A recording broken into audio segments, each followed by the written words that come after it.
자, 참을 수 없는 고통, 요로결석에 대해서 알려드리겠습니다. 기뇨의학과 전문의 김명 선생님의 수업입니다. 큰 박수로 청해 듣겠습니다. 네.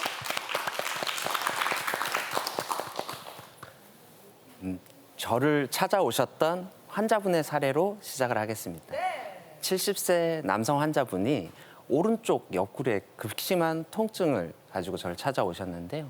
처음에 통증이 생기셨을 때는 한 발자국도 움직이지 못하시고 밤새 통증 때문에 잠도 한숨도 못 주무셨다고 하셨습니다. 또 소변을 볼 때 피가 섞여 나오면서 아주 찌릿찌릿한 통증이 심해서 화장실 가시는 것도 무서웠다고 말씀하셨는데요.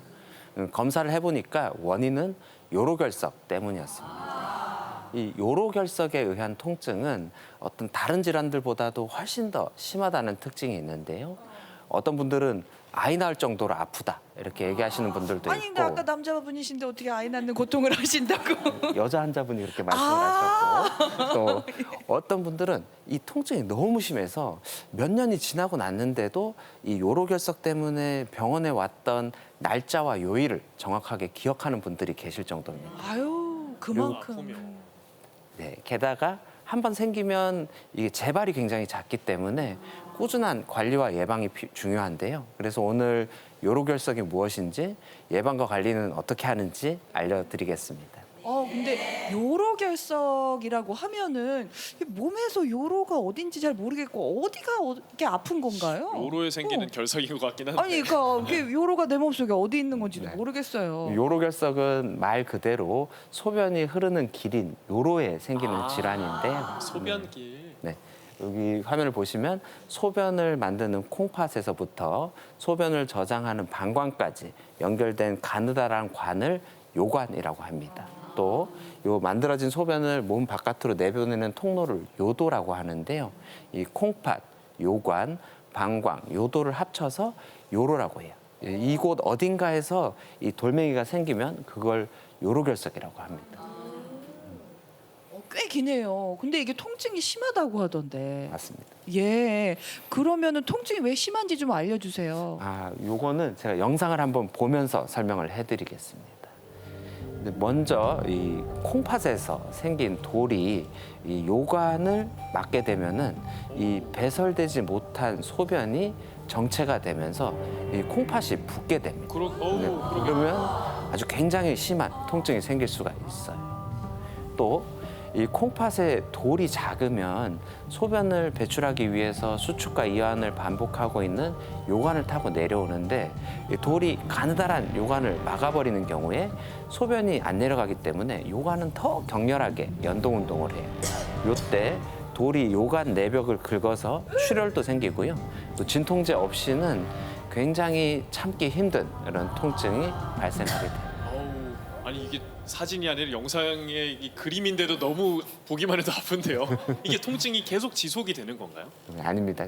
이 요로결석의 통증은 갑자기 심한 통증이 생겼다가 또 좋아졌다가 또 다시 심해지는 걸 반복하는 이런 주기적인 통증이 특징적입니다.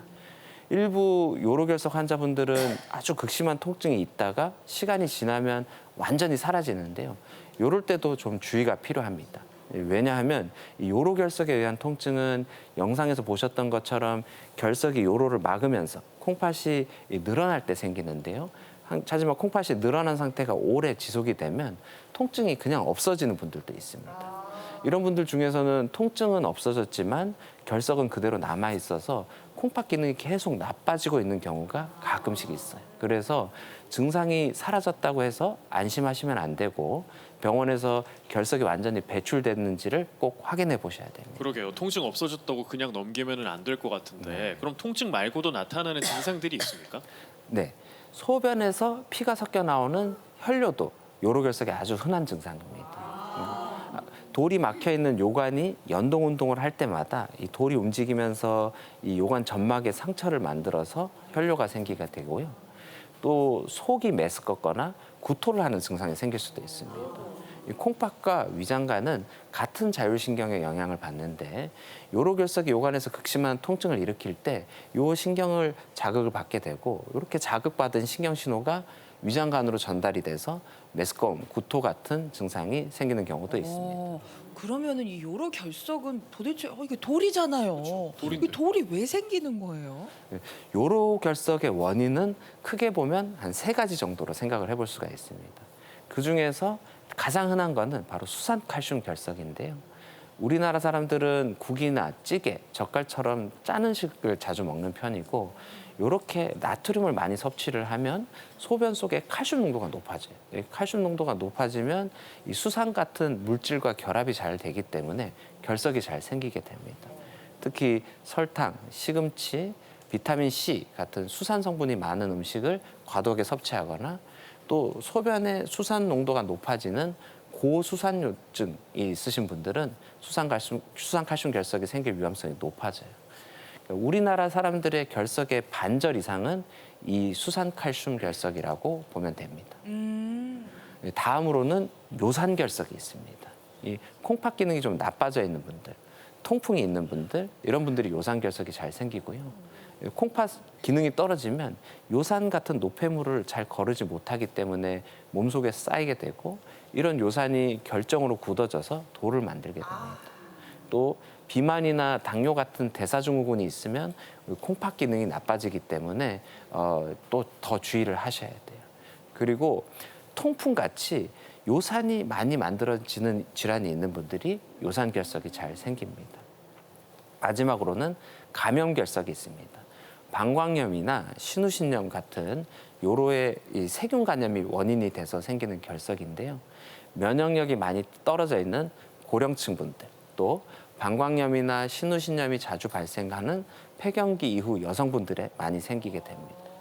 특히 감염 결석으로 소변길이 막히게 되면 요로 감염이 더 심해져서 폐혈증이 생길 수가 있어요. 또 콩팥 기능도 갑자기 나빠질 수가 있기 때문에 아주 빠른 치료가 필요한 결석입니다.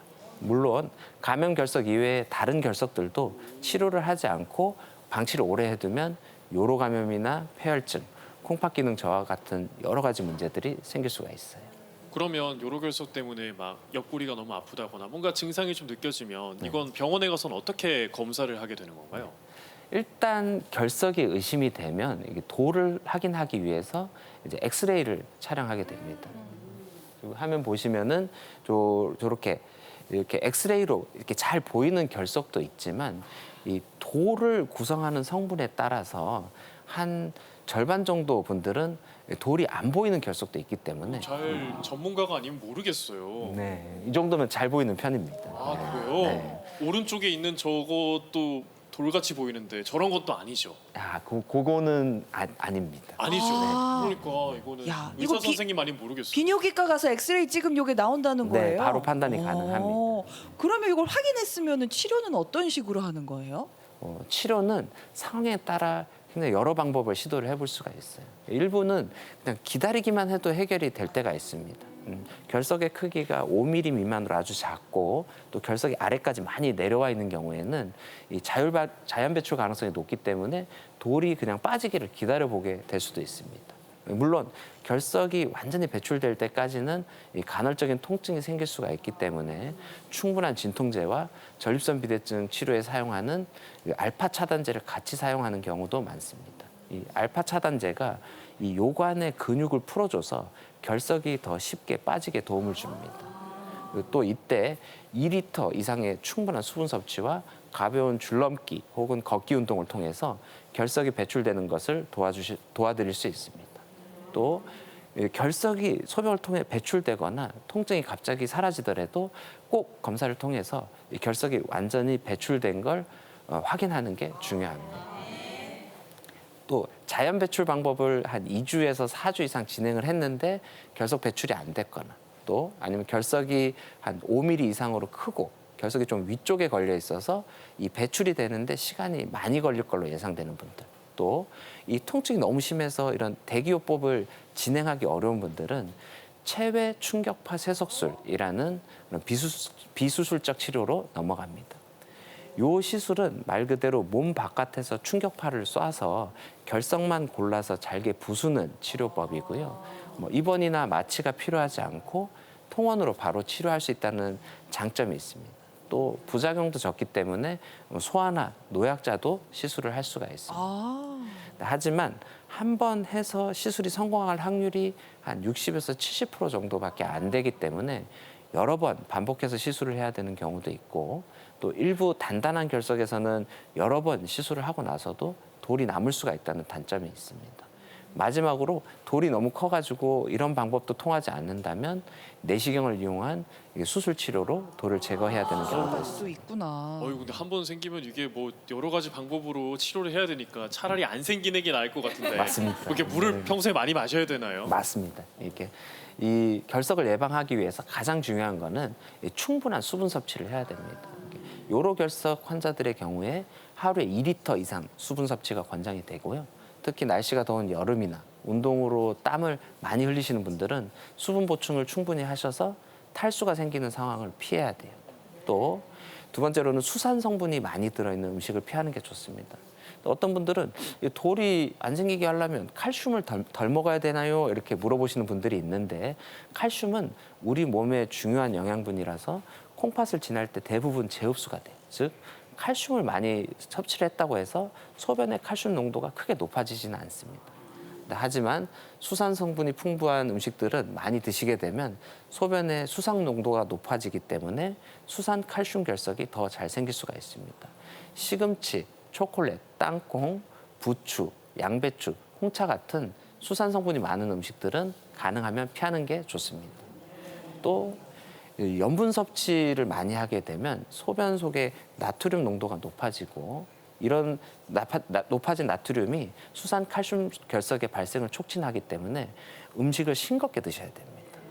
그리고 마지막으로 요산 결석이 자주 생기시는 분들은 고기 같은 동물성 단백질의 섭취를 줄이셔야 되고요.